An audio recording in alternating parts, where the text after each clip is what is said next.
नमस्कार दोस्तों। आज हम बात कर रहे हैं बैनगंगा नदी के बारे में।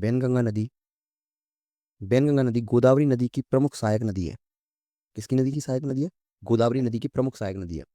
यह मध्य प्रदेश और महाराष्ट्र के में बहती है। यह बैनगंगा नदी को मध्य प्रदेश के सिवनी जिले की जीवन रेखा कहते हैं। किस जिले की? सिवनी जिले की। और मध्य प्रदेश की जीवन रेखा किसे कहते हैं? नर्मदा नदी को। तो ये याद रखना, सिवनी जिले की जीवन रेखा है कौन है? बैनगंगा नदी। ठीक है। मध्य प्रदेश में पहली नहर परियोजना बैनगंगा नदी पर ही बनाई गई थी। किस पर बनाई गई थी? बैनगंगा नदी पर पहली नहर परियोजना बनाई गई थी, जो कब बनी थी? 1923 में। जो कितने किलोमीटर की थी? 45 किलोमीटर की एक नहर का निर्माण किया गया था। वो हम आगे देखेंगे। बैनगंगा नदी का उद्गम मध्य प्रदेश के सतपुड़ा पर्वत श्रेणी के सिवनी जिले के मुंडारा गांव से लगभग 12 किलोमीटर दूर सवाड़ा पठार के राजौला ताल से, ये है राजौला ताल, यहाँ से बैनगंगा नदी निकलती है। अच्छा, बैनगंगा नदी की कुल लंबाई कितनी है? 570 किलोमीटर है। यह मध्य प्रदेश में 275 किलोमीटर तथा महाराष्ट्र में 295 किलोमीटर बहती है। बैनगंगा नदी मध्य प्रदेश के बालाघाट से जिले से निकलकर महाराष्ट्र के भंडारा जिले में प्रवेश करती है। ये यहाँ पे भंडारा जिला, यहाँ से बैनगंगा अपनी आई हुई है। यह नदी मध्य प्रदेश और महाराष्ट्र में बहती है।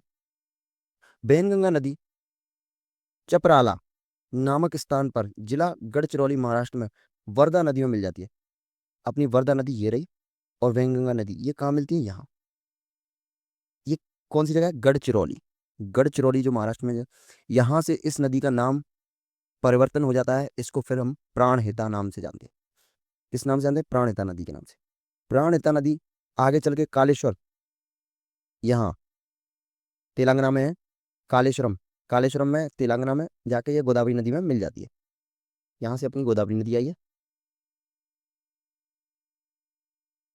अब हम बात करेंगे बैनगंगा की सहायक नदियों के बारे में। बैनगंगा की सहायक नदियाँ दाएं तरफ से कौन? यहाँ से बैनगंगा निकलती है। तो ये कौन सी है? बानन देवी, कन्हार, कानन, चंदन, मूल, हीरा आदि नदियाँ जो कि दाएं तरफ से मिलती हैं।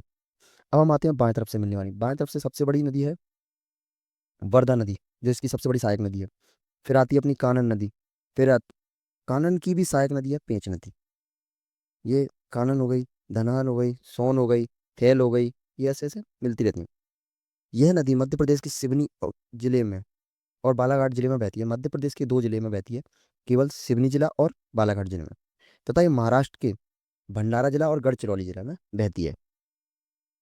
संजय सरोवर बांध, यह बांध छपारा सिवनी जिले में बैनगंगा नदी पर बनाया गया। संजय गांधी परियोजना मध्य प्रदेश और महाराष्ट्र की संयुक्त परियोजना है।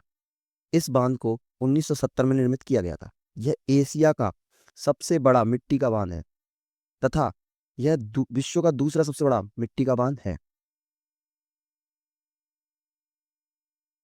तो हम बात करें धूती बांध। धूती बांध यह बैनगंगा नदी पर बना है, मध्य प्रदेश के बालाघाट जिले में लमटा के पास में।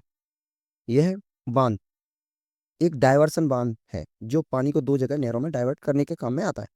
यह 1923 में इसका निर्माण किया गया था। यह British civil engineer sir George मार्स हेरिटर के देखरेख में बनाया गया, मतलब अंग्रेजों के टाइम पे यह बनाया गया था बांध। बांध के दोनों ओर दो नहरें निकाली गई हैं। पूर्व तरफ की नहरें लमटा को सिंचाई प्रदान करती है तथा पश्चिमी नहरें लाल बर ये लाल बर्रा को सिंचाई प्रदान करती है।